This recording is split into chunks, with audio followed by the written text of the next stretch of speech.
identify too much with their job description. You're promoted into a different division in an organization. The first 12 weeks is hell because you don't know the processes, the platforms, the procedures, the people. You want to run back to what you knew, where you felt competent and confident. What are your values? And people trot out socialized norms. A better measure is to find out where that person spends their time, their attention, their energy, and their money. That will tell you what they value most. And sometimes people are paying money for stuff that covers up their wounds.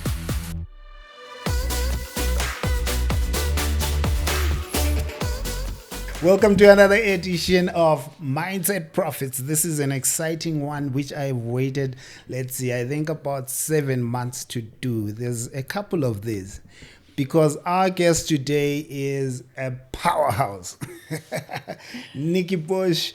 So the first time I encountered you was a clip that someone sent to me, someone that follows the podcast, close friend, and said, why don't you interview this woman? She is powerful. Check out her story.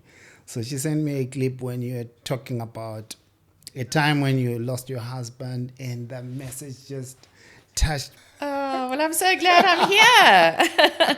It's wonderful to be here. Thank you. Speaking Hall of Fame, corporate exec, the talent whisperer, what else do they call you? The disruption queen. The disruption queen. So you coach at a high level, which is very interesting. I'm so honored that you're here. Thank you. It's great to be here. And I love these kinds of conversations because you never know where they're going to go. You never know where they're going. And that's life. Life is full of disruption. Yeah. And we have to trust the process, that we're brave enough and courageous enough to step out into the arena and see what happens. There are so many lessons that I'm excited to cover with you. I think let's start here. How did you come to find your purpose, your calling? How did you become Nikki Bush? I'm always curious about that part. Ntando, I think we're always in a process of becoming. We've never arrived. We're always evolving. Wow. And from the earliest of times, and I've actually had 3 different careers. Most people don't know that about me. But I've been corporately employed, and that was in my first career when I was in public relations and communications. That took me into corporate, and then I worked in different agencies for a number of years. That was for about 8 years, and then I opened my own public relations consultancy. And I wanted to be at home with my children when I started having kids. So I set myself up as a lifestyle entrepreneur. Okay. Because I knew how I wanted parenting and motherhood to feel. And I had this wonderful career of public relations. I could consult, and it worked really well. And then something very surprising happened, and I think that we must always be open to mentors walking into our life and reflecting something back at us that we cannot see in ourselves. Yeah. And I've had a number of those in my life, and they've been pivotal because that's when the trajectory and the direction of my life has changed. And I got into direct sales of educational games and toys. So the mentors were advising you to get into that part? So somebody walked into my life who knew me very well, an old friend who'd known me from childhood. And at that point, I was married. I had a 6-month-old son. And she was a teacher, and she was involved in this direct selling company that sold these educational games and toys that they also manufactured. It was called Smile Education, and they sold top world-class quality stuff. And they had the biggest sales force in Africa. And she said, you're a fantastic mum, but you know nothing about the educational development of young children. Come with me. So I went with her just because I'm very curious. And I got sucked in because maths was never my strong point at school. And I was in this workshop where we were talking about if you play with the right games and toys with your children, they'll enjoy maths more. And I went, yes. So I got involved with this team that was full of education specialists. They were teachers, they were therapists, they were occupational therapists, psychologists. Anybody who was an expert in child development was there. I was the appy who knew nothing about child development. And interestingly, when the area director left for Australia, she emigrated, I was the one she called. And she said, I'd like you to take over my team. And I said, why me? I only buy a few $100 worth a month for my own child. I don't even sell the stuff. And she said, well, you're the leader. Wow. So I stepped into a place of deep discomfort because I felt completely unqualified to be leading this team of experts. But I learned so much about myself in that journey. And I think that's the joy of stepping into something that you've never done before. It's a process of self-discovery. And in that particular career, I discovered I could sell ice cream to Eskimos. I loved selling. And actually, I had sales in my genes because my dad had been a salesman and a marketing director. So marketing and sales were kind of, I think, in my DNA. So I could sell. I always knew I could lead. Yeah. I could motivate. I could recruit. Now, what is a CEO doing, or a business owner or a founder? You have to recruit people. It's a combination of those things, yeah. You've got to sell, you've got to market, you've got to recruit people, you've got to motivate a team, you've got to keep your team together. If you're selling product, best your team understands product knowledge. I learned how to write training programs and train people on the products and make them experts, and people were coming from all over the country to my training because I really did it very well. I just had a knack for it. So stepping into that career exposed me to so many different parts of me that I didn't know were there. So what was the link between the first career and the second career? Well, I would say I'm a sense maker. Who is Nikki Bush? You asked me. Yeah. I'm a sense maker. I make sense of complex stuff, and I'm able to repackage it in a way that makes it accessible to people, that they actually understand it. And that's what I'd been doing in public relations. I'd been taking complex corporate jargon and news and turning it into press releases that made sense to journalists, and then they would interview my clients. So that's been the common thread is sense making, writing, and speaking. And the writing and the speaking, that's not who I am. The writer and the speaker, the author and the speaker, that's not who I am. Is it? No, that's how I deliver who I am. Ooh, okay, I got you. Got it. So I think people identify too much with their job description. And then they get boxed, like this is what you do and it's who you are. Where because I haven't been boxed by the job description, I've been able to take the same skill set and the essence of who I am, which is the sense maker, and I've been able to create different careers around that. I'm still me. I'm still the sense maker. I take every experience with me into the next career. And then my third career has been being a speaker and an author and then a subject matter expert. So that has also... Multiple best-selling author. Yes, 5 times best-selling author. I always had a dream as a child that I would be an author. I was an avid, voracious reader. I'm the child whose mum, on the first day of school holidays, she'd take us to the bookstore. I'd be allowed to buy a new book, and by that afternoon, I'd finished it. Whoa. And I'd be like going, well, what now? So from about the age of 7 or 8, I really did know in my heart of hearts that I would write books. What I was going to write about, I had no idea. And I always had a dream that I would be on television. Now, I don't have my own mainstream TV show, but I've had my own podcast, I've had my own online TV show, and I've been interviewed almost 5,000 times by radio and TV. So I've had regular weekly slots on TV for years and years and on radio. And so I guess I have lived into that dream of writing books and being in the media. And I guess the thing that I didn't know as a child was how much impact my content would have on millions of people. That is powerful. And I'm going to tell you something now that a lot of people don't know about me, is I was a very shy child. I was extremely painfully shy. And people just go, you got to be kidding, Nikki. Never, never, never were you shy. And I really was the shy, introverted child. And sometime around 13 to 15, I observed successful people, and I decided that my shyness was not going to serve me. And so I worked very hard to kind of overcome that shyness. Do you remember what that looked like? The working hard on it. It was just chipping away at it, and it was becoming a contributor and a participant in as much as possible. So I gave a talk this morning at Rand Merchant Bank, and I was explaining to the audience how I was a shy child.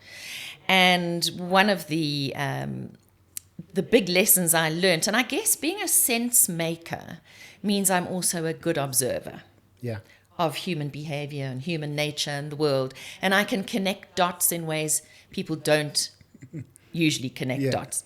So I can watch successful people and I can observe their pattern. And I can internalize that pattern, and I can say, I can see why they're successful. And I could do that from around the age of 13. Okay. I looked at successful children who were now in matric, pupils at school who were now in matric, 4 or 5 years ahead of me. And I could see what made them successful. I could see the recipe. And the recipe was participate, contribute, and do it widely. Don't just stick to one thing. Do it widely. It's nice because those apply even now at any stage in anyone's career. Participate, contribute. Yeah, if you are in a particular industry, become a member of the association. If you're part of the association, get onto the committee.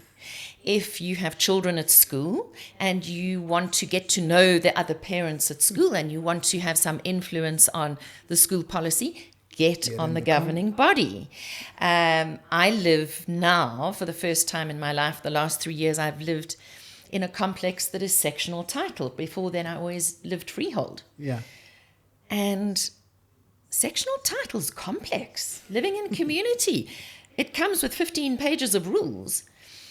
And it was quite daunting. So I thought, well, the best way to learn this is to become a trustee on the body corporate. And you got it. It's not the most fun job, I have to tell you. But there's two things. You get to know everyone. And everyone gets to know you. And you get to know the rules. And you get to protect your property value. Wow. So whatever it is, however old you are, however young you are, the more you participate and contribute, the more people will know who you are, the more opportunities will open up for you because they can connect you with opportunities. And the more you will feel a sense of belonging because you know more people and you know your stuff. So it kind of has all these knock-on effects, positive knock-on effects. And I think it's one of the things that post-COVID, and with the younger generations coming up who lived through COVID, grew up through COVID, studied through COVID, maybe had their first jobs during COVID, have missed out on a lot of socialization. We are human beings first and foremost. We are social creatures. Yeah.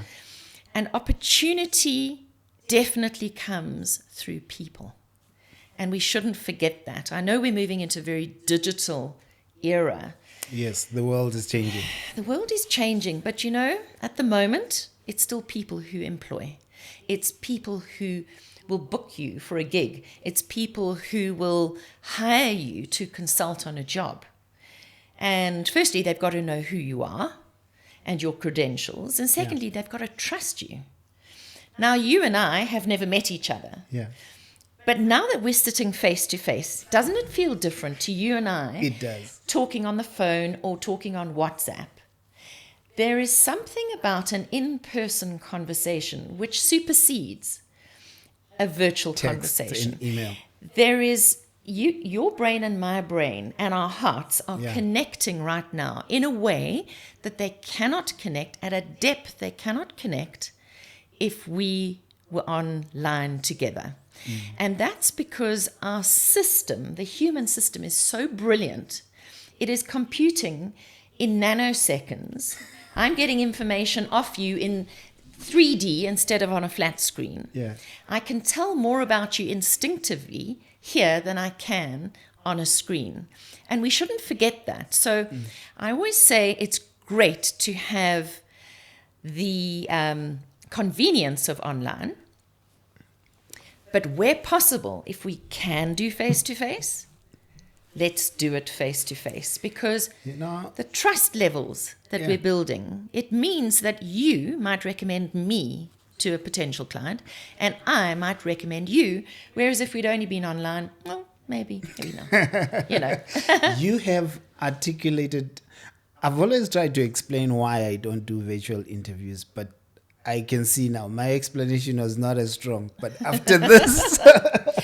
Well, I can tell you during COVID, I launched a podcast, and for 2 years I interviewed somebody every week, and I only did virtual.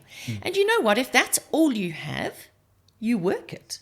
And the interviews were fantastic. And I've actually kept in touch with quite a lot of those people. But when we meet each other face to face, it's different. Suddenly we go, I liked you before. I respected you before, but I love you I now. love you now.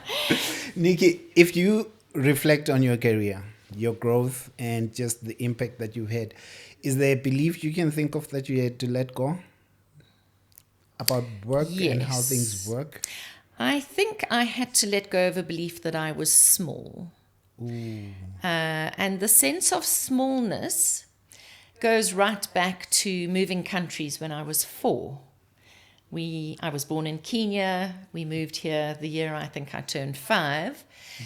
And I had to leave my granny behind. I had to leave everything I knew behind. Came with my parents and my sister. And I was put into primary school when I should have been in nursery school because I could read, write, and do maths, having been on the British system. And so I was always a year behind in age to my peers, and I was always very small. I really grew when I was about 14, 15. That's when and I'm now an above average height woman, but I grew in my mid-teens, so I was always small. I had to have panels taken out of my school skirt. I had extra narrow fitting shoes. And so I think, physically and emotionally, I was a bit behind everybody. I wasn't allowed to be in the open team when I was in grade 7 because I was a year younger than everybody. So there were some barriers to entry that I had to cope with. And I think that often those early childhood wounds, they follow you into adulthood. And I had to overcome that. Is that something you did by yourself or you got help? As I said, I'm a keen observer and I took personal development very seriously. So from around the age of 20, my early 20s, I started looking at alternative health and things like that. And that then led to, when Western medicine failed me on a health issue, it then led me into a more spiritual path. And that then led to a lot of personal transformation work. I did a lot of courses. I've invested a fortune of time and money in myself over many, many years, and I still do because I believe in it.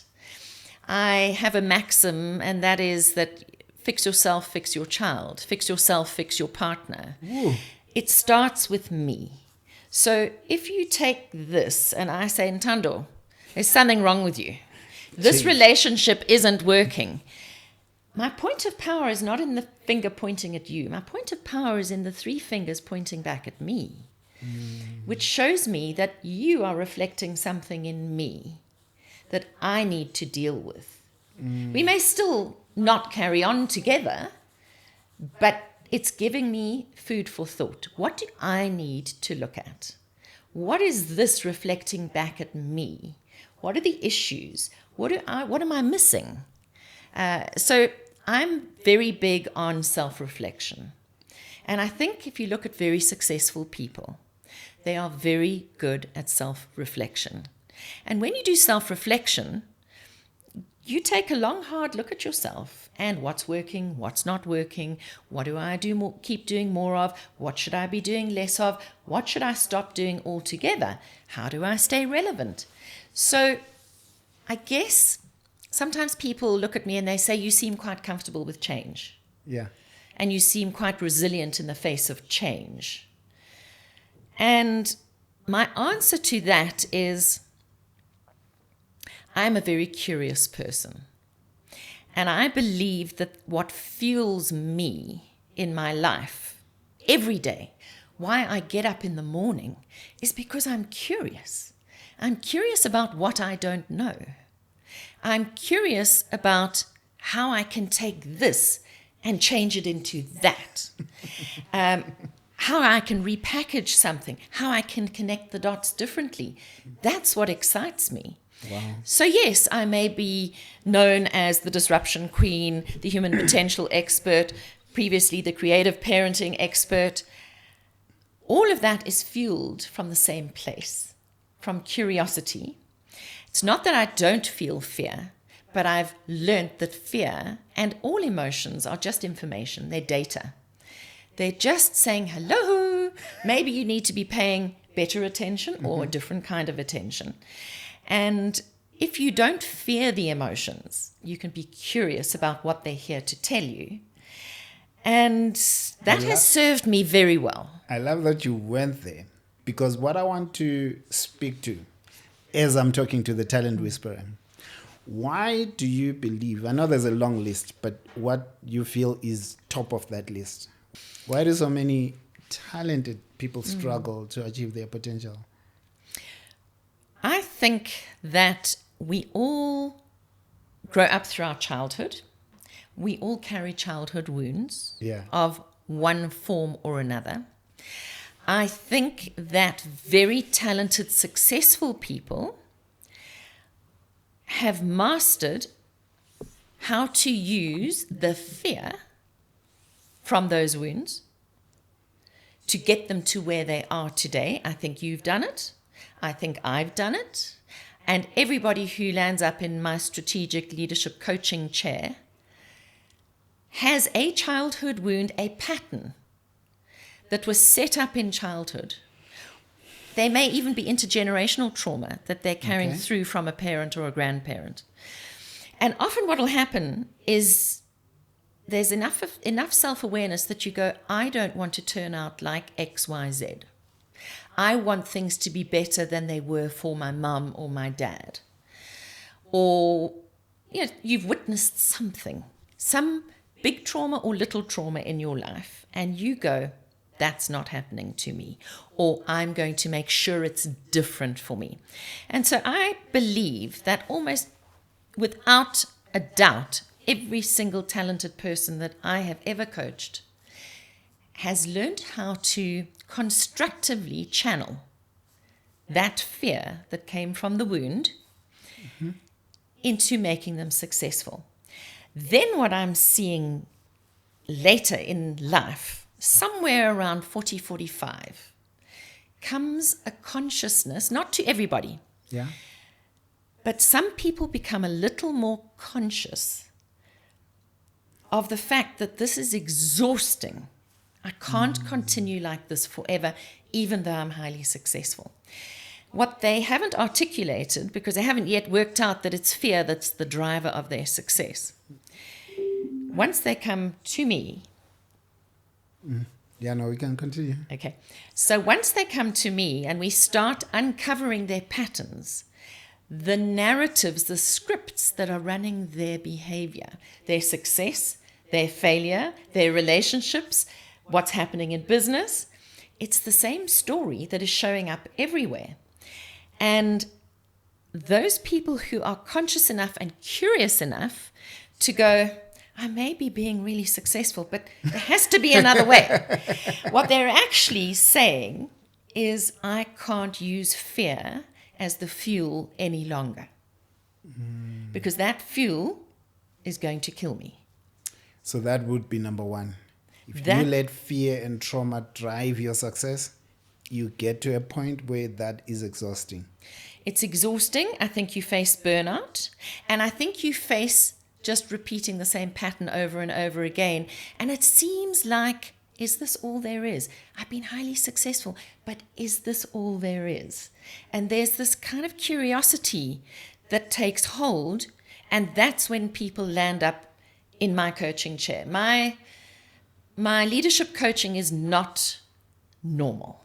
Okay. It is quite unusual. It's very intuitive. It's very much core soul coaching.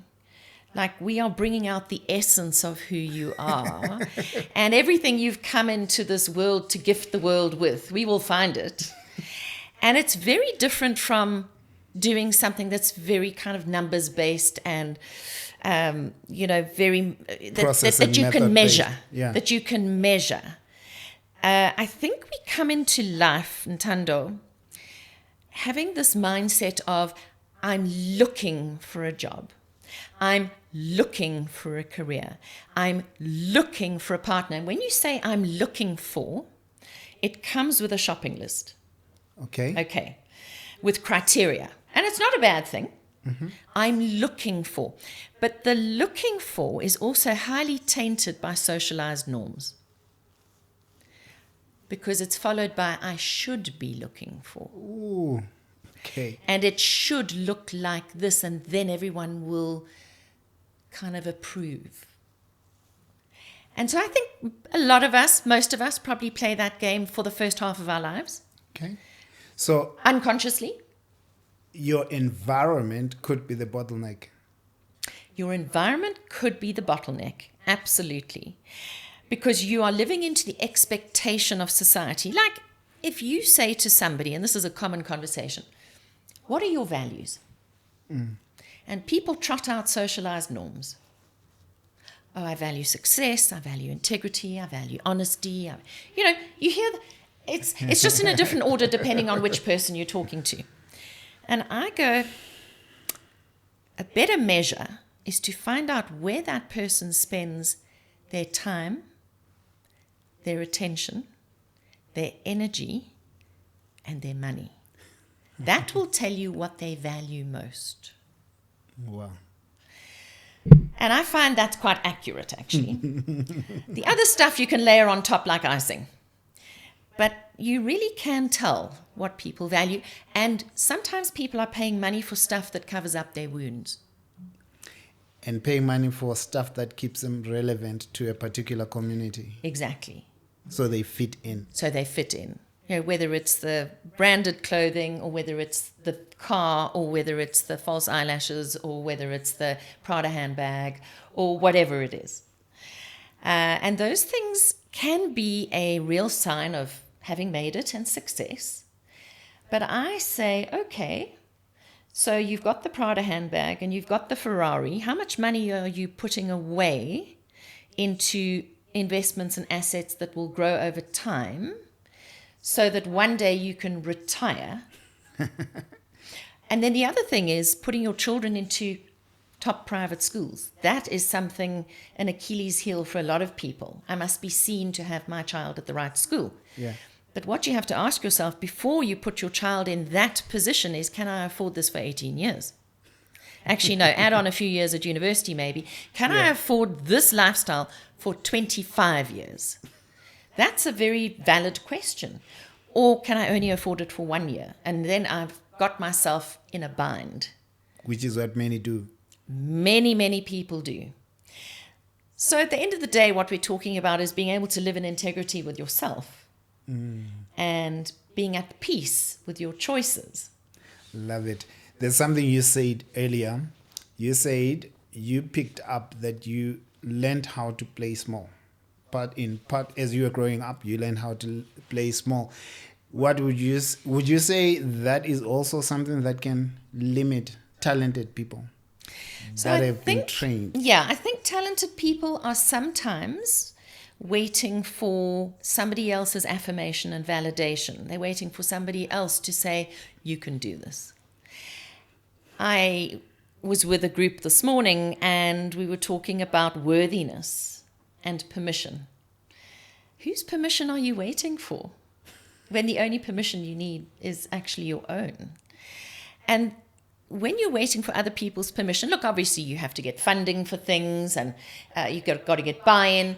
That's a different story. What we're talking about here is the energetic permission to start something, the energetic permission to try something new, the energetic permission to invest in yourself through personal development, the energetic permission to put money into a debit order, into investments every single month, even from the beginning when your business isn't making that much money, but to always have the discipline of the debit order that you are worthy enough of putting, whether it's 5,000 or 500 or 50,000 rand a month, it's relative to what you earn. Yeah. But are you disciplined enough to invest in you? And I think a lot of people don't invest in themselves. They don't take themselves on courses. They don't do... You've got to be in charge of your own learning journey because you are worth it. Do you sit with people at the end of their career who regret not achieving their potential? Because they can see that I was better than where I ended up. I don't really sit with those people. I'm sitting with people somewhere in mid-career who are waking up to the fact that there can be a different fuel and a different way of continuing to be successful. But what I do also do is spend time with young people who are just starting out. And it's very interesting to see how some of them are so conscious of their own role in their own success. And I think that that's really what we're alluding to here, is that you will never be successful if you are looking outwards to be successful. You've got to drive your own success journey and make yourself supportable on the way. And sometimes people fail because they didn't make themselves supportable along the way.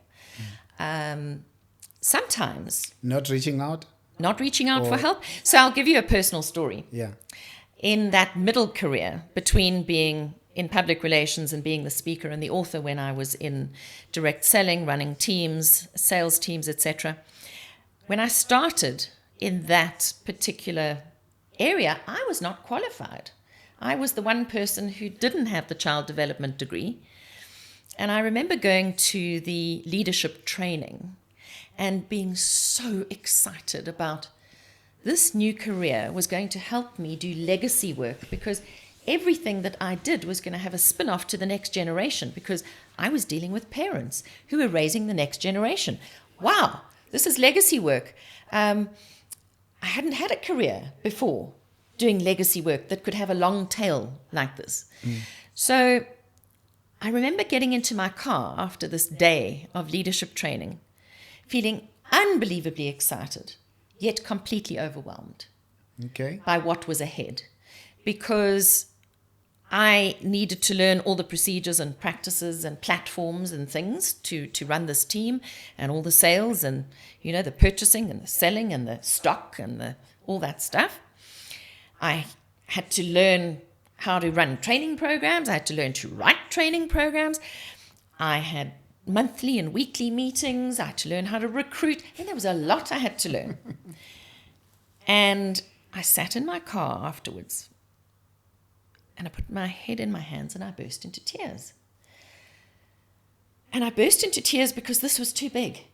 I was so excited and so overwhelmed, and 100 steps in front of me. And I was looking at this going, but I don't know what the first 3 are.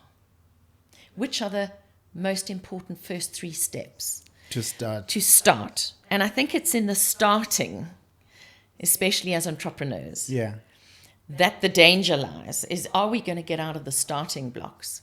And it's quite hard to get out of the starting blocks alone. And I remember sitting there thinking, there's one of two things that are going to happen here. If I drive out now, By the time I get home, I'll be making a phone call to resign before I even begin. That's how you felt. It's too much. Then the other part of me was going, but if you just go upstairs and knock on the CEO's door and ask for 5 minutes, you might be able to pull this off. And I remember 15 minutes I sat in the car, and eventually I went upstairs, knocked on her door, and said, do you have 5 minutes? And I asked her if she could help me isolate my first 3 most important steps out of the 100. Wow. She did it, and the rest, as they say, is history. I took that team, we ran. I loved every minute of it. It was like I discovered so much about myself in the process. So don't freeze. Yeah. Don't freeze in fear. I think that's the important thing. I think, Ntando, we're smart people. We should know what to do. Yeah. I think we do know what to do, but I think sometimes we need to speak it out loud to somebody else to get it. I always say about myself, I need to verbalize to materialize. And sometimes I need to say it 5 times to 5 different people. They don't even have to respond, actually. I need to hear my voice. Yeah. Affirming to myself that I know what I'm doing. And I guess for different people, it's going to be different. But it is nice to be able to brainstorm With someone who's walked the path. with someone who's walked the path. And yes, I think I've been very good at attracting people into my space who've gone before me, who know more than me, who can open doors for me. I guess the word is vulnerability. Yeah. Are you prepared to be vulnerable? Are you prepared to speak your truth? And I guess I was prepared to go upstairs and say, I really want to do this work. I really want to do it. I feel I'm called to do it, but I kind of need to get over myself. And it's getting over that initial hurdle of fear. And it was abject fear. And why was it fear? Because I'd never been there before. And I think this is what we have to remember about change and transitions, which is very much the core of a lot of the work that I do, is when you're going through change or a transition, you have to adjust to the situation. Every change requires an adjustment within you. I think many people go through these changes and think the world must adjust to them. And I think that's where you fail. Yeah. Because the world actually doesn't care. You pointed out something important there. And it is, you went to reach out for help because you didn't know what the best 3 to start with were. And I see many people do that. They've got something big to do, and because they're not sure how to start, they start wrong and they don't reach out. Just that importance of starting right, because many have the talent, but because they start wrong, the results are so frustrating that they quit. Not because the talent was not there. And in the quitting, you can set up a pattern of victimhood. That the world is against me. The world is a dark and terrible place. The world is an unfriendly, unsupportive place. And if you start buying into that, you start buying into the mindset of lack. Whereas if you're more curious and less fearful, then you buy into the fact that this is an expansive world and there's more than enough for everybody. And it's a very different mindset. But let's go back to transitions, because we go through so many changes in our lives. In fact, because we were born human, we are destined to go through change almost every day. So think about a child, a baby to a toddler, to a child, to a teenager. Every time you look into the mirror, something's changed. And you've got to get with the program and get your head around this change. And it's obviously particularly remarkable around teenagers. And sometimes they don't like what they see and they want to run away from it.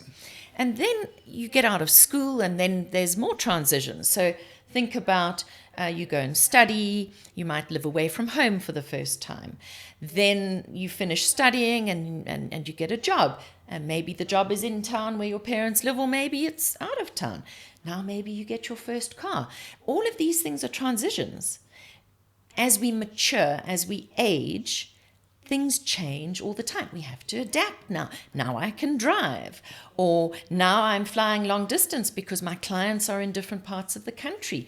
It's a mindset shift. You've got to get over it. You've got to get around it. You've got to assimilate it. It becomes part of who you are. Then life throws you life stage transitions. You fall in love. You get married. You have children. And any kind of change can be positive or negative. Can be positive by choice. You fall in love across a crowded room by chance. You choose to propose and get married. And then you choose for all the right reasons to start a family, not knowing how disruptive that decision's going to be. Because in everything I've just described, you're creating a new entity. Now it's not just you, it's you and a person in a marriage. And now it's you and another person. Now we are a family. And that is big adjustment, because you can't keep doing things the way you did them before. You've got to adapt around this new reality. And then you get promoted, or you say, I'm going to start my own business. Look at the transitions. Different transition now. They all revolve around decisions and where you direct your energy, your time, your attention, and your money. And then life will throw you a curveball. You get divorced. That was never in your life. Part of the program. You get a dread disease diagnosis. My husband was murdered. Okay, now we've got to adjust to this new reality. So our reality is constantly changing.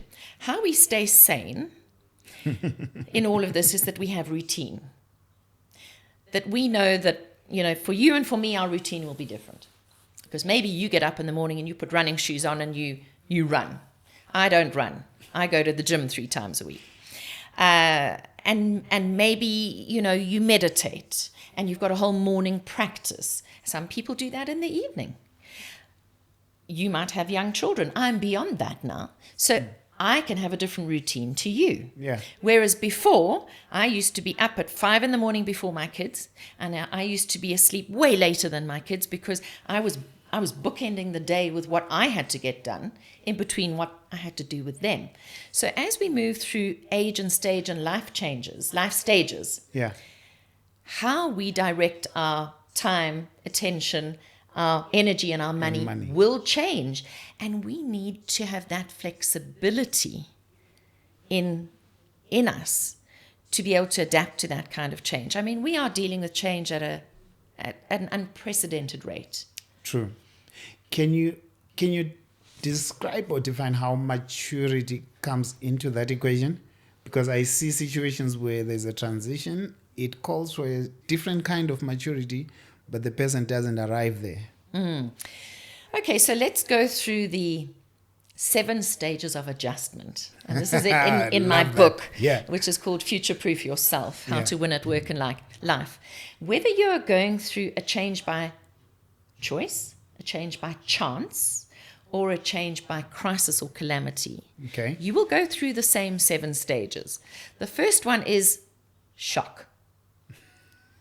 Like, what the hell? Okay, even something good, like you've decided to be in business by yourself, for yourself, and suddenly you find yourself in an office with nobody else when you used to be part of a team, and you go, I did it. Do I really want it now? Whatever it is. You take a new job. You're promoted into a different division in an organization. The first 12 weeks is hell, because you don't know the processes, the platforms, the procedures, the people. You want to run back to what you knew, where you felt competent and confident. Which is what some people do. So competence and confidence often drive people's choices in terms of life and work, because we like to stay where things are familiar. It takes a specific mindset to push beyond that, to go into the discomfort of not knowing and having never been there before. So there's this shock immobilization. Yeah. Okay. Let me give you a good example of that. So during COVID, when we couldn't walk outside our properties in the first 5 weeks, My husband had passed away 2 years before. I was now renting property because I'd sold our house. And I didn't know whether I wanted to reinvest in property in South Africa. At that time, I was a victim of crime. Okay.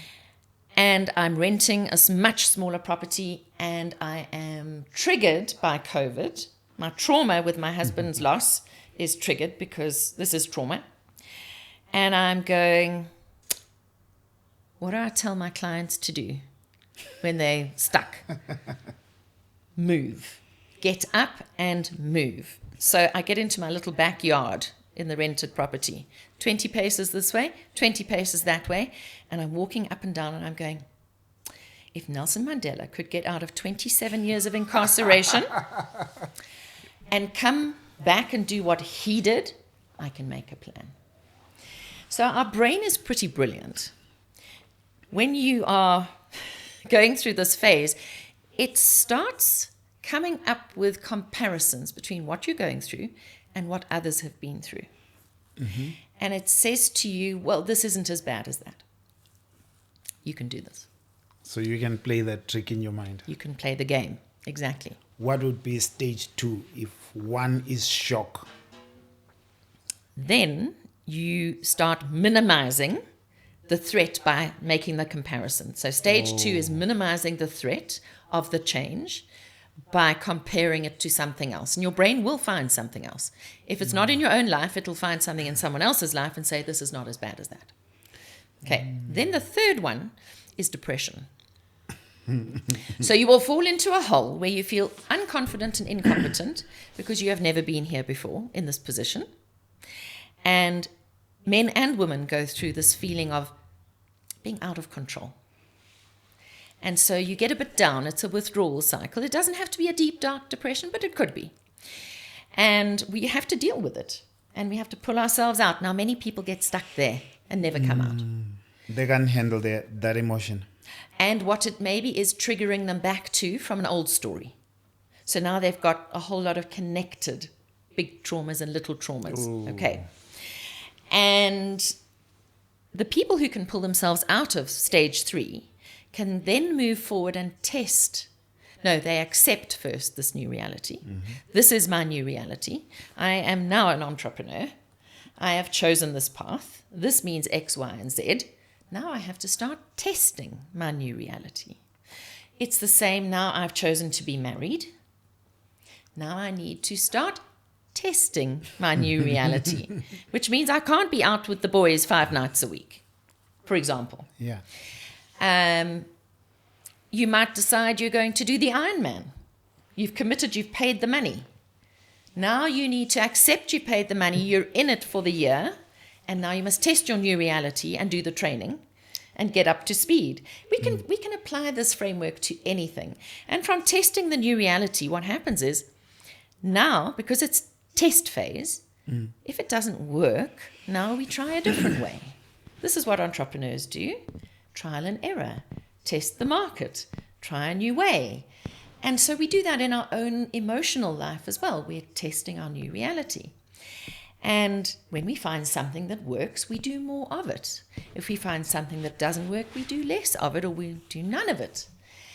And from there, because we're human, we create meaning out of where we are and what we're going through. And then we internalize this reality.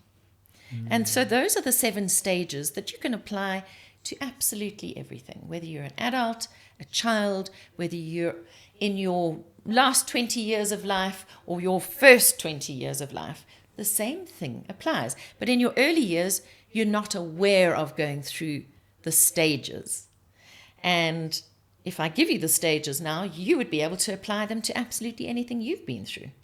I can see it. I'm thinking of someone who will say, how do I accept my reality and test that reality if I've just lost everything and I need to start over? Well, that was my reality. So in 2017, my husband was killed in an armed home invasion just round the corner from the studio. And I think, apart from losing my husband to crime, which of course was devastating, on a personal level, I lost all control. All my control of everything in my life was taken away in 6 minutes. And I'm quite a visionary, good A-type personality. I have plans. And all of a sudden that was shattered. And I found myself in a place where I'd never been before. And that was the scary thing, was feeling completely out of control. And it took time to get up again. It took a long time to get up again, but you do it in baby steps. You don't kind of like bury yourself for 2 years and then suddenly jump up. It's a gradual process of pulling yourself, I would say, towards the light. Because whatever you're going through, say you've lost a business, say you've lost a business partner or partnership, that is a loss and you have to grieve it. You can't just move on. Yes, the business has to move on, but on an emotional level, you have to process these things. You have to understand them. You have to learn from them. You have to grow from them. And only then can you let them go and move forward. So I think sometimes in the kind of action-orientated world, we keep going. Like in my space, I was suddenly a widow, single mum, sole breadwinner. There was no way I could give up work. I wasn't left a filthy rich widow. So I had to get back to work. And in fact, work was the only area of my life that resembled normality. And control. And control. I understood it. I knew it. I could make things happen there. And it made me feel like normal when my entire emotional and personal life had blown up in my face. And it did not resemble anything that I recognized. And it wasn't going to for a very long time. And even when it came right, it would look very different to how it looked before my husband's death. And that's where the curiosity piece kicked in. And I'm very grateful for a framework that I was gifted on the night of my husband's funeral. Whoa. When we held a wake for nearest and dearest friends and family. And at 10 o'clock that night, when everyone started to leave, that's when I started to cry. Because that was when the reality of my situation kicked in. Because in the first week after a shock, you're numb. It's when the reality kicks in that I'm now alone in this, whether it's in business or whether it's in your personal life, that this reality, I've never been here before. So now I feel unconfident, incompetent, out of control. It's a recipe for either disaster, because you can be pulled right down into victimhood. And I'm not saying you mustn't go to those dark places. In order to process everything, all the feelings and emotions that are coming up because of whatever's happened to you, you actually must acknowledge them. And you must work with them. If you stick them under the rug and pretend they're not there, what happens is they fester. And they come back and they bite you in ever more destructive ways later on because you haven't developed the resilience to deal with them. And this would go for business losses, it would go for personal losses, personal change, business change. It goes for everything. The more we can understand the pattern that's involved here, the more we don't have to do it again at some later stage. So I leant right into it, actually. That was in the framework. I leant into it. I had to test my new reality of being alone as a widow. I'd never been a widow before. And, you know, in COVID, I used to say to my audiences, just as you would like to un-COVID yourself, so I would like to unwidow myself, and neither of us are going to get what we want. Okay. And so our new reality, that was our new reality. We could not change COVID, but we could work on ourselves. I could not change the fact that I was now a widow. That's an unchangeable fact. What I could change was how I responded to the situation and the circumstances. Was I going to choose to be buried? So this friend of mine who's standing with me after the funeral while I'm crying says, Nix, what's happening for you right now? She also happened to be a psychologist. And I said, this moment feels like a full stop in my life, like the end of everything I know. All our hopes and dreams absolutely shattered. And she said, can I encourage you over time to see if you can turn this full stop into a comma? On your way, not in your way. And then she said, it's a comma and dot, dot, dot. And she said, the dots are the future that you are going to create for yourself. She was passing on the baton of responsibility to me in the face of this trauma that I had to be responsible for coming through this. And this is not a full stop. And that this isn't a full stop. But it depends how you see it. It depends on your approach. There are many people who go through traumas who get stuck in that moment and never move on from there. They are frozen in that time. And I spend a lot of time helping people get unstuck because I know what it feels like. On a regular basis, probably at least once every 2 or 3 weeks, I fold a piece of paper in half and I write, where am I stuck? And I write down in the left-hand side of the page all the areas where I think I'm stuck and not moving forward.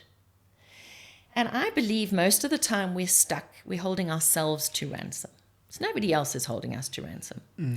There's a fear that's in our way. I'm too scared to pick up the phone to XYZ. I'm too scared to ask for help from ABC. I'm too scared of inviting that person out for dinner because what are they going to say? So embarrassment, shame, fear, all those things get in the way. So I write down everything in the left-hand side, and then in the right-hand column, I write down all the action that I'm responsible for taking to get out of the stuckness. And I really do use that emotive word. Where am I being held to ransom? Because it's emotive. We must use emotive words. Yeah. And as soon as I start doing that for myself, I go, well, I need to do this, this, this, and this, this. And then I put it aside. And some things I don't even have an answer, how I can fix it. Sometimes we don't have the answer. Then I put it away and I leave it alone. And over the next week or so, it's amazing how many of those things I can tick off when I get back to the list. And if there hadn't been any action to take, because I didn't know what to do, now I know what action to take. So we have to participate in our own rescue. Oh. And you're saying there are talented people that are not participating in their own rescue. They've got stuck. They've got stuck. And maybe it's temporary, and maybe it's permanent. Depends how deep the stuckness is and how prepared they are to do the work to get unstuck. Wow. What are you looking forward to when it comes to your future as we wrap? What excites you when you think about tomorrow? I absolutely still love getting up in the morning. My career still excites me. I think I'm very fortunate. And I think it's because my career is an expression of who I am. And I do think that is very much the work that I do today, is helping people to discover who they are through the work they've chosen to do. What is the essence of who you are? What are you bringing to the table? And how are you using your current job to express who you are? How is your current employment or side hustle or the business you're running, how is it serving you to express who you are or to discover more about who you are? And my role as a strategic leadership coach, as a facilitator, is to help people find that sweet spot, either individually or as a team, to bring all of those skills together in a room to have impact. So a lot of the work that I do and have done, always have done, is to help people impact the world. And you could be doing that by being a parent right now. We have many, many avenues of self-expression. And yeah, I see myself continuing to do the speaking and the writing and the coaching long, for many, many, many years to come. It's not stuff I have to give up, because as I evolve, so it evolves. And so it's always growing and changing. I never get bored. That's the thing. I never, ever get bored. Yes, I'd love to be a granny one day, have some grandchildren. I hope the kids are listening I hope the kids are listening to me. Yeah, that would be great. But I'm a very content person. I like to have roots. I like to know where home is. I'm very creative, and I write poetry. I'd love to have my poetry books published. So there's probably a good another 5 or 6 books in me. Wow. And yeah, it's just time. Do you ever go back to Kenya? I have not been back since I was 15, and I'm dying to go back, actually. I'm hoping there's a trip in the offing soon. Yeah, that little girl would like to go back and see if the memories that I have are still there. You know, do things still look like how I remember? And probably not. But, you know, sometimes it's good to go back. Sometimes it's good to let things lie and remember them as they are. But obviously, I'm not a child going back now. I'm going back knowing the country's changed significantly. And as the powerful Nikki Bush. Well, Thank hopefully you. I'll be going back and doing some work there and being paid for it too. Thank you so much for coming through. I think let's close with this. I would love to hear your take on excellence, because there are a lot of talented people that have dropped their standards over time, and they don't realize that the reason they are being ignored, excluded in rooms that they should be in, is they lowered their standard, and they're not excellent in what they do. So I have a self-reflection exercise that I do at the end of every year, which our listeners may enjoy. And it's a 3-lens reflection exercise. And the 3 lenses I look at, and they're not metrics. I go through my cell phone and I create 3 albums, one for joy, one for growth, and one for excellence. Oh, And then I drag pictures in to those folders. And there will always be a lot of pictures around joy and plenty of pictures around growth. But real excellence is rare. And I will tell you, and I tell anybody who does this exercise, if I've got 30 or 50 pictures in the other 2 categories, I've only got 2 or 3 in excellence. I do hold myself to a very high standard of excellence. But excellence has got to be better than good. yeah. And I think that you have to surround yourself with good people who are better than you. Yeah. And you have to be prepared for a baptism by fire from somebody who's going to make you sharpen your saw and get better than good. I've always been very good at what I do. But occasionally I come across people who, let's call them their antagonists. And sometimes I look at them and I go, you're really not very nice. And you don't actually kind of coach or mentor me very constructively. But when I step back, I can see that these are people who are actually making me better than good. Sometimes coaching doesn't come packaged with a little ribbon. It comes as a baptism by fire. And you've got to learn on the run and stay on the floor for long enough to learn the lesson, and then get up and use the lesson that you learnt. So perhaps that's the answer to my question. If you are stuck and you're not reaching that pinnacle of excellence, maybe there's a lesson you haven't learned yet, and maybe you haven't internalized it and gone through the fire with it to take it up to the next level. And then, having said that, I think that it's nice when you work out who those people have been along your journey who've pushed you to be better than good, to thank them. Ooh, nice. That would be a powerful. That is something you should do. Look for the people that have pushed you in the past for you to be better than good, and go back and say thank you. And you can even say to them, it actually wasn't that fun. It wasn't very comfortable, but I really want to say to you, thank you, because this is how you changed the trajectory of my life or my career. And I love taking people out for lunches or dinners now at this stage in my life. To say thank you. And some of those people are now in their 70s and 80s. And they don't even know what they did back then in my teens or in my 20s that shaped me to be the person I am today. And it's so gratifying to take them out for a meal and a glass of wine and just to say thank you.